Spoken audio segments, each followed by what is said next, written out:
So all there is boundlessness. A simple suggestion that everything is totally infinite, boundless, free. A suggestion is that there is no real limitation or boundaries. There's no real container. But boundlessness, being simply beyond time and space and consciousness, beyond cause and effect, beyond separation, can appear as anything and everything. Anything and everything can seem to appear, can seem to happen. Boundlessness really is a word, of course. It doesn't really seem to mean very much other than there's just no limitation. There's no sense that words need to be accurate when this is being said, when an intro is happening and answers are happening, because no word is ever going to elaborate on non-duality, on nothing being everything, whatever you want to call it. It's uncallable. It's unsayable. There's no word that elaborates on this because simply this is without limitation, and words just are appearances, of course. So words just happen, speaking happens, and there's a seeming talking around, if you like. Even that's not great, but there's a talking around what's seeming to happen. And what's seeming to happen is not really confined to anything. It's not confined to time, it's not confined to space, it's just not confined whatsoever. But confinement can seem to appear. Confinement in the sense of this being felt or sensed or perceived. A sense that there's an after and a before, a now, a then, here and there, dimensions, directions, spatial and timely limitations. Everything is free to be whatever it is, whatever's happening. And what can seem to appear, of course, is a sense of separation. Boundlessness.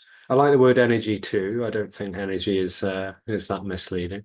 Some words seem to be misleading more than others, but I don't think the word energy is misleading. It simply means that everything is kind of energetically what's happening, uh, electricity or a vibrancy. In a way, it's kind of mysterious because again, there's no knowing to any of this.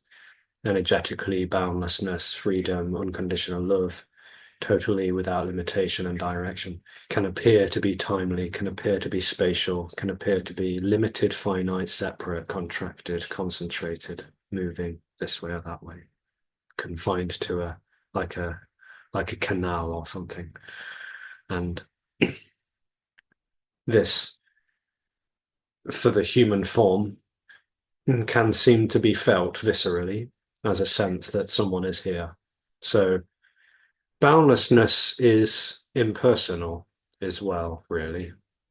There's no sense that the boundlessness that's seemingly being talked around, not really talked about, is actually a personal thing. It's got nothing to do with a separate deity or a named thing or form, Nama Rupa. There's no sense that this boundlessness is actually an entity of any kind because it's not limited. So every name is just a word, a sound, but it never really evokes the total empty, boundless fullness of everything. But impersonal freedom, being boundless and limitless, can seem to appear to feel and be personal. And the personal sense is really a separate, finite, and limited sense. That's how the sense of self seems to appear, a felt sense that all of this is personal somehow. And because it's located, it feels visceral and real. It feels very real, and it can feel very personal. And as that seems to happen, time is sensed as a reality. Objectively, time seems to be felt as real. And therefore, this sense seems to feel as though it's developing. The sense of self seems to be developing. Development is felt as a timely thing.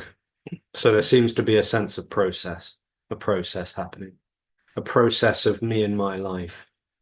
And that seems to be felt as connected to a body, human body.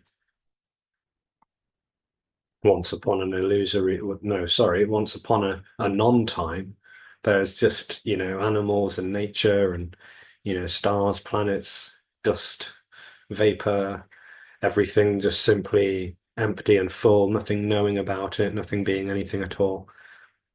And then suddenly there's a sense that someone knows what's happening, a sense that someone knows the trees, knows the animals, knows the plants, the sky, the earth, everything in between. There's a sense that this is all known by something called me, a someone dream. The sense that someone is here having an experience of separation, therefore knowing what's going on around them. The sense of me being here and knowing my parents, my family, my friends, siblings, my body, my thoughts, my feelings, everything is known by me. And in a way, it's owned by me because it's mine. My mother belongs to me. My body belongs to me. So in that knowing experience also seems to be a felt sense that all of this is owned by someone.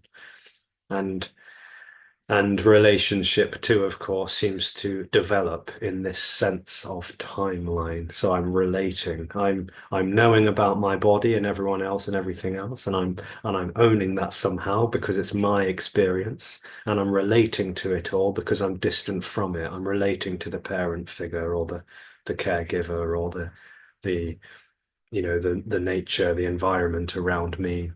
So these aspects, illusory aspects, seem to appear out of this dream of separation, the knowing, the owning, the relating.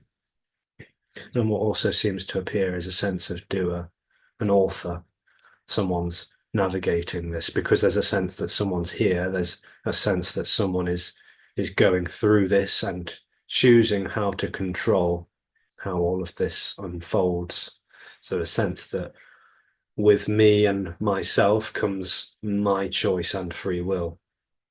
I'm navigating what's happening in life. I'm moving through it, and I'm directing this body that's mine to speak, think, feel, and act in certain ways. And so the doership seems to feel like a visceral felt sense as well. It doesn't seem to be just a conceptual belief or thought. It's sort of a felt sense. It's a misinterpretation, it seems, but it's a felt sense that someone is doing what's happening. Someone's doing the movements, the gestures, the facial expressions, the language, the talking, the sitting, lying down, walking and standing. It's all driven by me. That feels to be the way it is for this separate dream. And perhaps as that seems to go on still with the sense of time being objectified, this seems to be a story, a journey through time and space, a journey called me and my life. So as I grow up with my body seeming to age into childhood, adolescence, adulthood, and so on, I seem to be feeling as though I'm moving through time. My body's getting older, therefore I'm getting older, and I have certain identities developing around me. Perhaps I'm a student of some kind. I'm Asian or English or American, Australian, whatever. Perhaps I'm a black person, a white person. Perhaps I'm a Christian, a Buddhist, a yogi, an atheist, a wife, a husband, a father, a child of someone. It's all the identities seem to be felt as real too, like they're real aspects to me, and I'm identified as this. So the identity can feel very strong, very personal, very real, felt to be true. And there may also be the disease, the sense of the disease of separation feeling quite palpable. And for many bodies, that seems to really go on to be expressed as a seeking energy, a sense that something is lacking, so I'm looking for something. With my sense of being a person, knowing what's happening, relating to what's happening, owning what's happening to some extent, and doing this and that. I'm choosing to go this way and that way. But there seems to be a sense of disease, dissatisfaction, dukkha, out of that separate sense. I'm going looking. So maybe I go looking for fulfillment and happiness or peace in solitude or company. Maybe I go towards substances, alcohol, drugs, intoxicants of any kind. Maybe I go towards clubs and bars, or maybe I go towards material possessions and things like that, cars, houses, mortgages. Perhaps I go any direction I can, or maybe I stick with one. Maybe the perfect partner will complete me. Maybe I won't feel separate if I have the perfect spouse or something, or if I have children or pets or whatever, out of that sense. It's not dependent, of course. Those things can still appear. They still seem to appear without a separate sense at all. But for that separate sense, everything that I'm knowing about, relating to, and owning to some extent is seeming to offer me a sense of fulfillment. Maybe it's subtle, maybe it's gross, maybe it's, quite a feeling like it's going to complete me eventually, or maybe it completes me for a little bit. But of course, it wears off. It seems to always wear off in a timeline. And I go here and there, and there's just no sense of satisfaction really, because that sense of separation is institutionalized by the thing it's relating to. The subject needs the object to confirm its separate reality. Without object, there's no subject, and vice versa. So it's going after objects, constantly trying to relate to something, and yet it's longing for the absence of separation. So it never gets that, obviously, because that's not a thing, it's not an object. All objects are separate things that I relate to. So it goes here, there, and everywhere, never finding the absence of separation. And it's, for some bodies, again, the big story. But the big story is that for some bodies, for some characters, seemingly married up with this separate sense, may go to religion and therapy or shamanism or spiritual teachers of any kind to find this happiness that I long for. And teachers and spiritual gurus and masters of various kinds may seem to offer relief, comfort, pleasure for a while. And, whether it's, like a list of the Christian tradition, the commandments, or it's Hinduism or Buddhism or Judaism, it seems to provide a sort of straight and narrow path. And with that comes a sense that there's a promised destination, a light at the end of the tunnel. If I just stick on this route for long enough, I'll get there. I'll arrive at the destination that I long for. So if I do the Noble Eightfold Path or the eight limbs of yoga, follow the yamas and niyamas accordingly, or if I stick with, a shaman and do enough ayahuasca ceremonies and stick with that, then I'll meet the mother and then I'll come back and I'll have transcended. Or, there's wonderful, colourful stories, always seemingly promising a destination that you'll get to one day, the hope of arriving. But the hope of arriving at a destination is just another object. The imagined destination has seemed to, for many, to turn into the ultimate object of gratification. But it's still an object that the separate experience relates to, never arriving there, of course, because it's always one day. It's always what will be. And out of all of that, some characters, some people just feel a little bit sensitive to all of this, and that it just perhaps seems to be missing the point, just seems to be missing the mark somehow.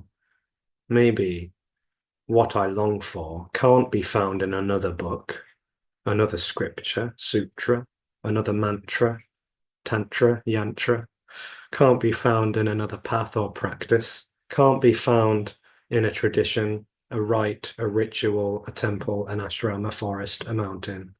can't be found in a cave, can't be found in a group, can't be found at all. Because what's longed for is not a thing. It's not a thing of any kind. So it's not a person. It's not a relationship. It's not a book. It's not a sound. It's not a feeling. It's not timely. It's not space. It's not anything. The so-called thing that I'm longing for is not confined or limited at all. It's not conditioned. The enlightenment, the total unconditional freedom and love that's seemingly longed for, it is not limited at all. So it can't ever be found in anything at all. It's totally everything. It's nothing and it's everything. That what is longed for is totally boundless and free already. Because it's not limited by time, it doesn't exist in the future. Because it's not limited to space, it doesn't exist anywhere else. It doesn't exist anywhere at all. It's not limited to space or time. It's not limited to consciousness, therefore no one can own it. Therefore there can't be a person that says I've got it and you haven't. Ha ha. It's boundless. So that never is found. It's not even lost because it's not limited. It's not separate from anything or anyone. And therefore, even the sense that someone looking for that is it too. The sense that someone's looking for unconditional freedom is unconditional freedom. The sense that it could be over there or over then is this too. So unconditional freedom is totally all encompassing as far as this is concerned. It's everything that's appearing to happen, actually. The looking for that in a religion, a tradition, even a non-duality meeting, the looking for that, the waiting for it, the expecting or the anticipating, that just seems to confirm that it's missing, but it isn't missing because even the sense that something is missing is unconditional freedom, pretending to be lost, pretending to be somewhere else, but it isn't. Exactly. It's already everything. It's totally immediate. It's distanceless. There's no separation, therefore there's no distance. Therefore, it's immediacy. It's spontaneous because there's no real timelines. There's no real space lines. There's just spontaneity. And it's free and flowing, timelessly flowing. It's free flowing, total boundlessness. And this is simply an exposure that points that out, not with the intention to make that the case, because it already is the so-called case, which is nothing at all to even be limited to a case. So what is longed for essentially is this total everythingness that is already. What is longed for is what is already. It's not necessarily what's wanted because the wanting is the subject-object dream. Owning and wanting is a subject-object dream, but the longed forness is the alreadiness of what's happening. And because it's the alreadiness, the immediacy of what's happening, there's no outcome, there's no conclusion to be made from this or anything else. And apparently, apparently, because there's no here and there, now and then arriving into what is already, there just is what is already. Therefore, there's no meaning or purpose to any of this. There's no significance or intention behind this. This exposure, in a way, is the complete absence of intention and importance and significance and sacredness, because everything is sacred. Everything is sacred because everything is totally this boundless freedom, which is longed for and never lost, never left, never moved away, never hidden, never secret, never accessed only by the worthy ones. It's totally on offer all the time because it's everything, and yet it's not on offer to anyone because there's no one to be separate from it.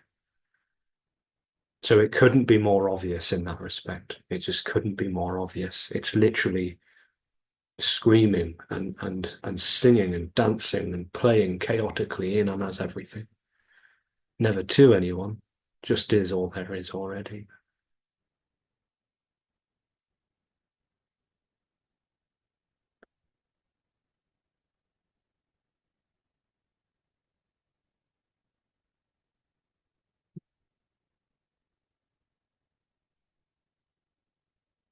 So dialogue may happen, and silence may happen. Laughter, anger, tears, joy, irritation, everything is totally this reader. There's nothing excluded. It's all what is and is not.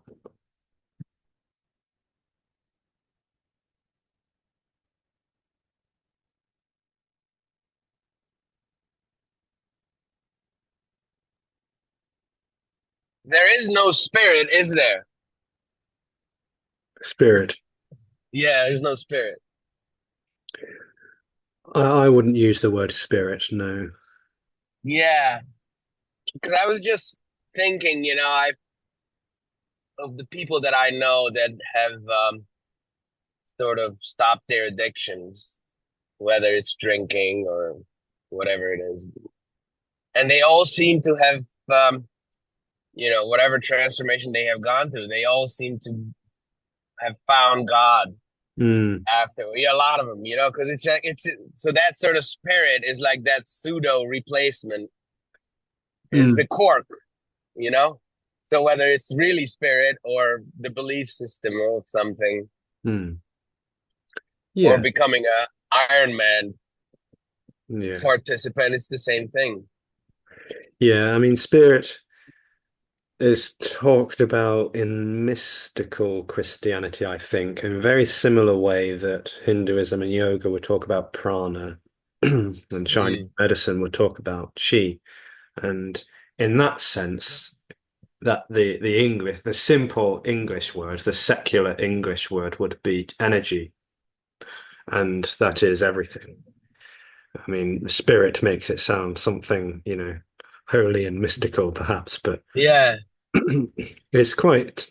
I think I find it quite nice just for it to be energy. Just there's just energy. Everything is energy, not some sort of, you know, mystical absolutely. spiritual thing. There's just simply energy. Yeah, yeah, yeah.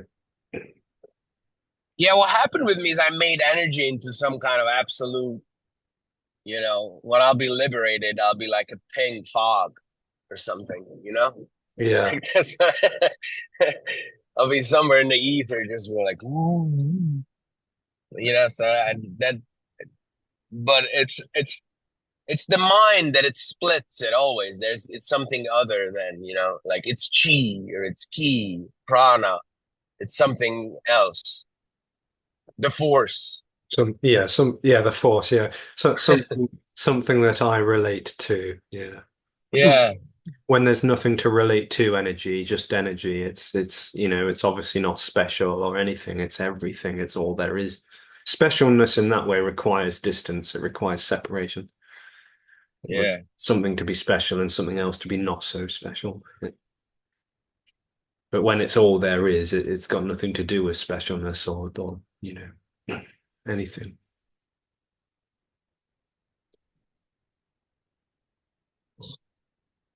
I was listening to the interview with Tony on the Conscious TV interview for Yeah. like the 10,000th time. I don't know why. Yeah, it's a good one. It's a good one. I know, but it's just like, um, and I noticed something that I never noticed before. And he was talking about love, and he was relating it how it's very much like being in love. And then he said, like, it's like being in love with love. Mm. And then I don't know, I just noticed it for the first time that he actually said that, but that sort of resonated with me a lot. It just sort of clicked something for me. I can get that. I don't know how, but there's somehow something just goes, all right, I get it. I get that. Because when I was in love with another person, I actually was in love with being in love rather Mm, rather than the person.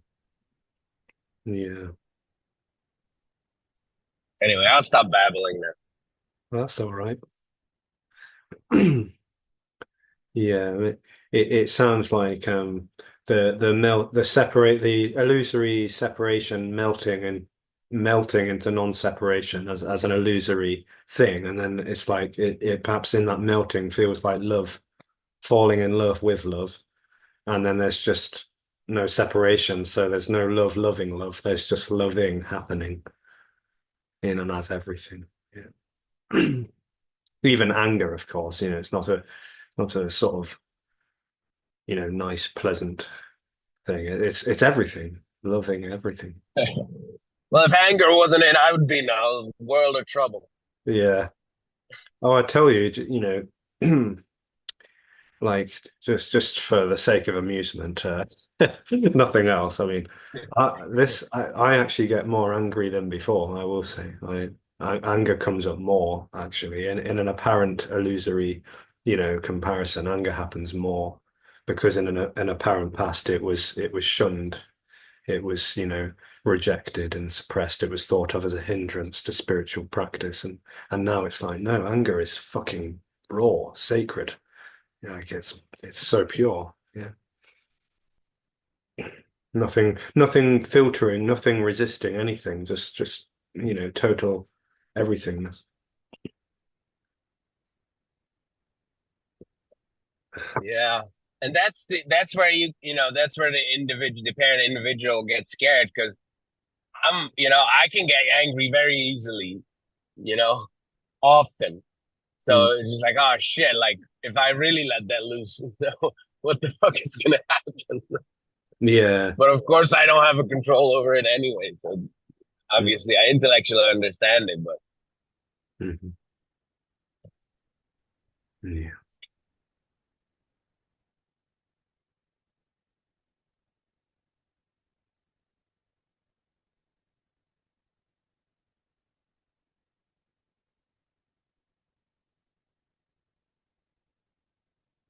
Yeah. There's no obstacles to this. There's just freedom.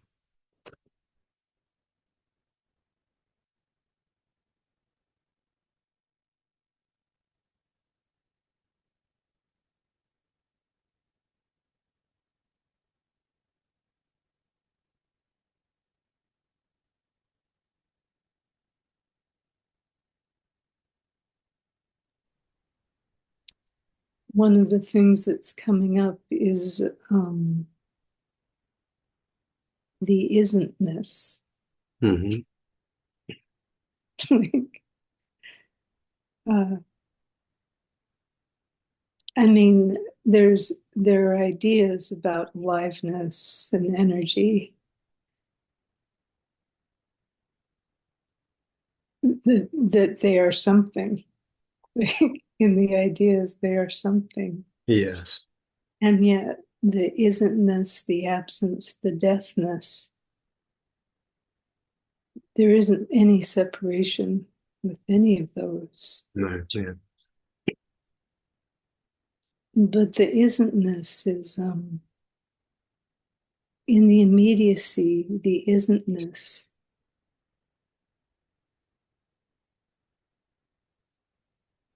There's no word for it. No. Totally unobjectifiable. Yeah. And it's not for anything. Mm. The immediacy, it's not for anything, anyone. No. No one to be distant from it to want it. Yeah.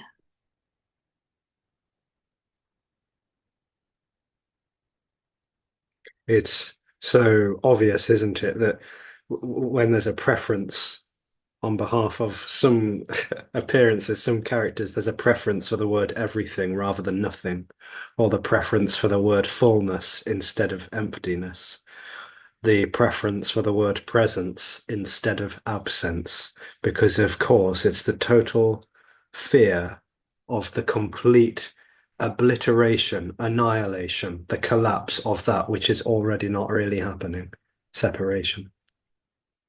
Yeah. There's nothing to hang on to with those words. Nothing. Absence. Empty. Even immediate, I would say, but some may even seem to turn that into a thing that they can, try to get to. If I just slow down, if I just accept, allow, surrender, let go, then I'll fall into immediacy. Yeah. Yeah.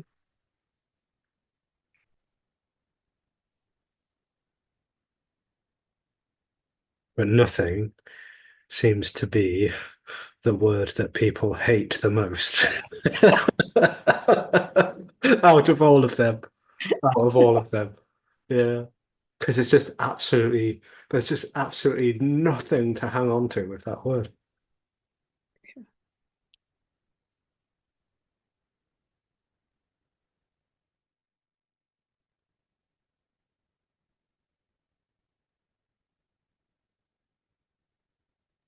It's funny too how no separation translates to belonging. Yet, of course, it doesn't translate to belonging because there is no one. But the mind has that funny thing of opposites. I mean, there is absolutely no belonging. There is no one to belong.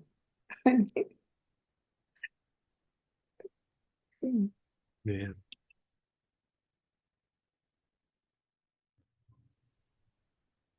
I think I think a lot of people talk about the out of body experiences, and I see a lot of people talking about this. But always my question to everyone who talks about this is like a it's an out of body experience, but who is there to have the out of body experience? There's no separation from you in the body. And because I do have a lot of, experiences like that where I'm just totally out of there. But there isn't an I. I don't have a sense of an I that I am out of this. I just you have to use the English language. So you have to say I and you have to say I'm and I'm, Mm. you have to refer to something. But I just think the whole out of body experience, going back to belonging and going back to your mind and your body, mind, body and stuff like that. There's no separation. Your consciousness is a part of your body. It's part of what is happening. But it's part of what is not happening. So it's. Yeah. The I sense is the separate sense, and out of which develops a sense of awareness, consciousness, the sense of me knowing what's going on separate from me. And experience too is talked about in that way, the sense that someone is experiencing what's happening, and there's already no real separation for any of that to really be the case or to be what's happening. There's just simply what's immediately appearing with nothing in it, behind it, with it, or in front of, just simply immediacy. Yeah, and I don't know. I think about it all of the time now. It's been kind of a bigger thing since I've, started watching you and stuff, and um I actually get into a lot of arguments about it, like half arguments with my dad, who is also into all of this stuff and, introduced me to you um a few months back. But it's because it's uh kind of the to put a label on it, like the nihilist and absurdist of it, where it's uh you are thinking that everything is nothing in a you are thinking that there's everything is nothing in a negative way, and then there's Mm, everything is nothing in a positive sense. And I take it as the positive sense of there is an emptiness, there is no feeling in this emptiness, there is no nothing within this, no, so no, yeah, there's no within or without. It's not really positive or negative because that polarity would only seem to be related to by someone. So right. without the relationship, there's no real polarity or duality. There's no positive and negative. There's just what's happening without someone preferring this or that. There's perhaps preferences happening too, but they're not related to either. just immediacy.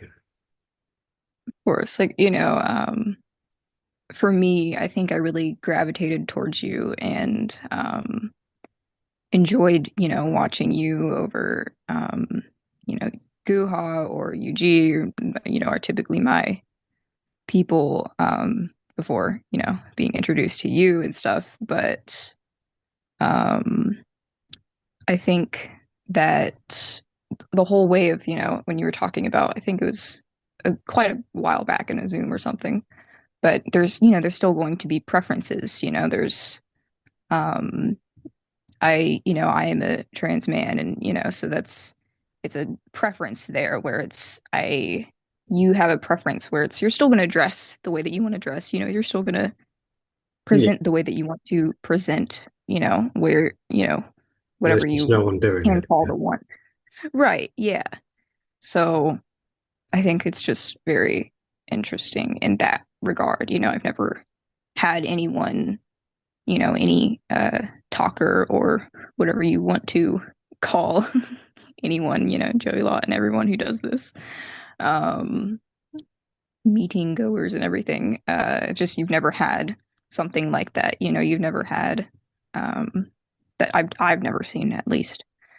Um, so it's very interesting to me. I can connect on a Mm, mm, higher level on that, which I really appreciate. mm. Yeah, I mean, as long as there's a body, there seems to be preferences, with or without a sense of separation. But identity, as far as this is concerned, completely collapses. That doesn't really have any implications because there's already no one and nothing to collapse. But identity is a sort of expression of separation, I would say. But the body, again, still seems to do certain things. There's just no owner, that's all. So if it's a preference for food or a preference for, clothes or whatever, that seems to happen as it happens, but there's no one driving it. There's no one navigating any of that. Yeah, already. Yeah. Yeah. Lovely to chat with you, Axel. Thank you. Joey says you're really screwed now. Because you once you've been introduced, it's too And late. yeah, dug myself in a hole now. Can't go back out, I suppose. Yeah. There was this one time when me and my brother were chatting about this in a cafe, um, and he was, so adamantly, asserting that he is in control. He can choose how to be, that, he can choose to carry on this sort of spiritual navigating path. And it was all just being shredded to pieces. Without compromise, it was just like, no, there's no control, there's no controller already, and there was someone sitting on the other side of the room, just a couple of feet away, quietly reading a book, and I kind of thought that that person's never going to be the same again after. If they've like been eavesdropping, they're never going to be the same after this. Never going to be the same again after that conversation. Yeah, I feel like it's funny because, if you're sitting there arguing about it, you're not controlling that you're getting angry about the subject. You're not controlling that you are No, just argumentative about the fact that you have control, So it's clearly there's something there where you have a sense of that.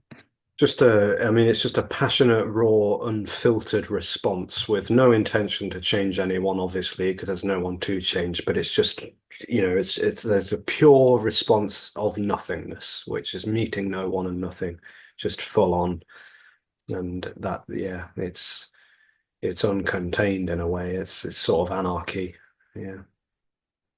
Yeah, I feel like a lot of people, will see all of this stuff and get really angry. Mm, Um, mm, like they just get so angry and argumentative about everything, and they see everything is nothing. It's like a religion. You want to question every single little thing, and you want to have debates about such thing. But it's so funny because most most people come in and like you and stuff, it's like you are so patient and you're not sitting there having arguments and stuff, even if there's plenty of, mischief going on at, meetings and stuff like that. And um just little little fun people because people definitely get bored or antsy in type of meditation stuff and Mm, mm. Yeah, a bit of well, quite a lot of actually mischief is yeah good fun, I think. Yeah, yeah the I need to persuade others does very much seem to be a very personal sense of something, needing. It seems to come out of personal need for others to behave in a certain way or to get something. I have something and I need you to get it. The persuasive energy seems to be very personal and separate, yeah. yeah Which there's nothing wrong with, of course. That too is also, of course, what's appearing to happen. Yeah. right. I mean, it's also what you have no control over, so it's No it's one, not no one already to have control whatsoever. Yeah. yeah